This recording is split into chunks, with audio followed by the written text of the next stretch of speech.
Welcome back to my Vision News. Three news stories. First one is from Tigray, where reportedly in a main city of Tigray, mobile internet service has been restored.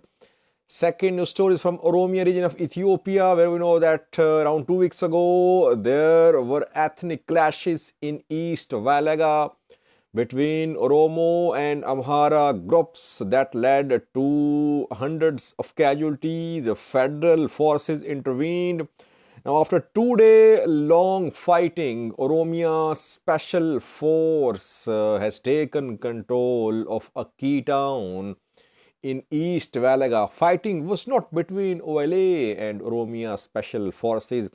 It was between Oromia regional forces and some forces and members from ethnic Amhara group. Details for you. And thirdly, viewers, I reported about ongoing political crisis in southwest state of Somalia, where a regional president's term has expired. He was granted an extension. Opposition is rejecting the extension. Information minister has resigned there a few hours ago. Firstly, viewers, Tigray, which has been under a blackout, under a siege, communication blackout in Tigray for around 2 years. Gradually, we know that services are being restored in Tigray. After the signing of the peace agreement last month, we saw gradual resumption. Electricity has been restored in major cities of Tigray like Mekelle, Aksum, Shire, Adwa, and now in smaller towns it is being restored like in Edi Dairo, Idaga Arbi, etc. Banking service is being resumed as well, but there are restrictions on withdrawal. Deposit is allowed. People can send money to the people of Tigray from outside Ethiopia as well. The Commercial Bank of Ethiopia branches are restarting their operations in Shire, in Alamata, Koram as well, in Mekelle too, but some restrictions on withdrawal.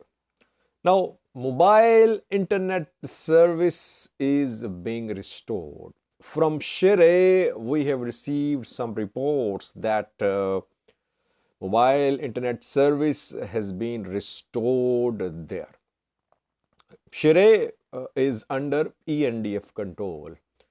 Eritrean military withdrew from Shire reportedly. So now ENDF is in charge in Shire. Services are being restored in those areas mainly which are under ENDF control. Focus is not on Mekelle, focus is on Shire, focus is on Alamata, Koram. Why? Because these towns, cities are under ENDF control. So maybe gradually there could be resumption of mobile internet service in Mekelle too. But reportedly in Shire, people are able to use internet services if they have mobile phones, if they have money. Problem is that people lost whatever they had in the last 2 years. Their belongings, their mobiles, their cash, they lost a lot. Do they have mobile phones? Do they have money to charge the phones? To subscribe to packages? So several questions, but at least on government level, things are happening gradually. Internet service is being restored in Shire. Secondly, viewers, Oromia region of Ethiopia, where we saw clashes between forces from Amhara and Oromia regions around 2 weeks ago in Valaga, in East Valaga. There were heavy clashes in Angargutan, in Kiremu. Hundreds were killed. Federal forces intervened. Both sides, Amhara, Oromia, accused each other. that majority of the killed was ethnic Oromos or Amharas. Both group members were killed. And we know that some political parties have been supporting arming of ethnic Amharas in Valaga. They say ethnic Amharas living in Valaga, Oromia, are not safe. They're vulnerable to attacks from OLA. OLA is in secret alliance with Oromia forces. That is why local ethnic Amharas living in Valaga should be armed. Oromian regional government obviously opposes this move, and OLA has another position. OLA says that Fano has entered Valaga and Fano is running training camps in Valaga. Fano is training, arming local ethnic Amharas. So there are multiple issues in Valaga. Now, what we have learned is that after 2-day long fighting, Oromia special forces have taken control of Kiremu. Kiremu is in East Valaga. And when 2 weeks ago people were killed in ethnic clashes were in Kiremu, in Engergutan. Armed ethnic Amharas were there in Kiremu who were armed and who were being armed. Federal forces intervened. Regional forces were told to withdraw.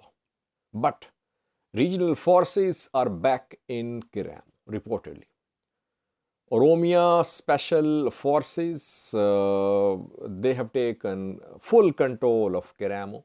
There was fighting in Kiremu. If you remember, I reported yesterday that on Friday, there was an attack on Amharas. There was Amhara-Oromo clash in Kiremu.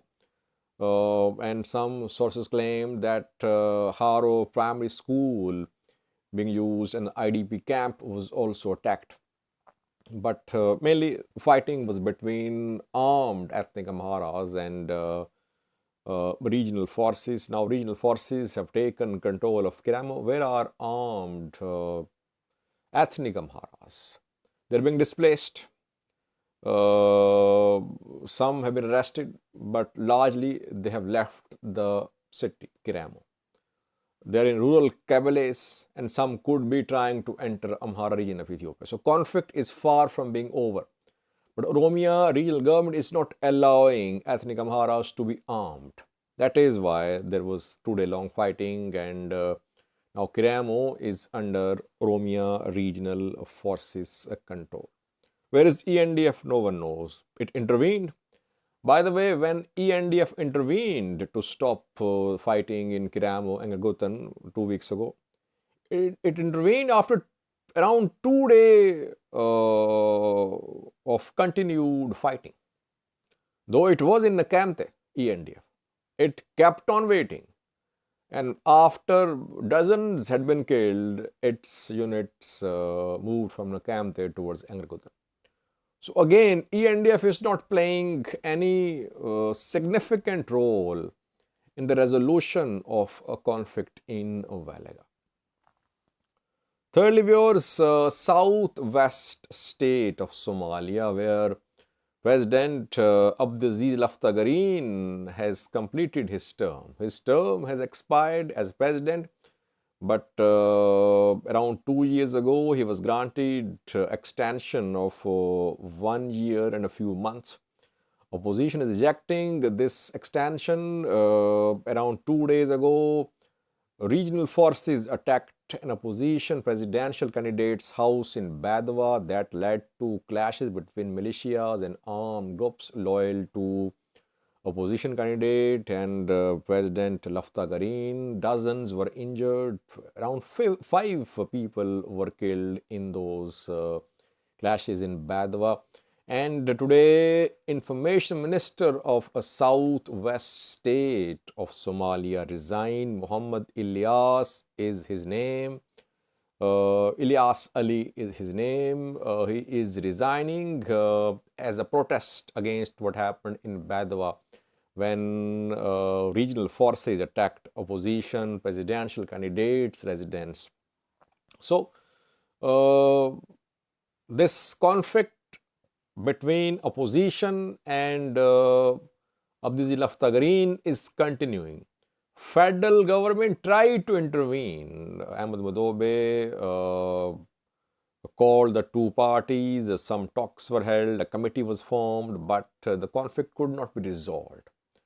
A political dispute is turning into direct armed confrontation, and that is not new in Somalia. In Somalia, political disputes turn into armed confrontation. But in Mogadishu, it happened last year when Farmajo loyalists and opposition candidate loyal militias clashed.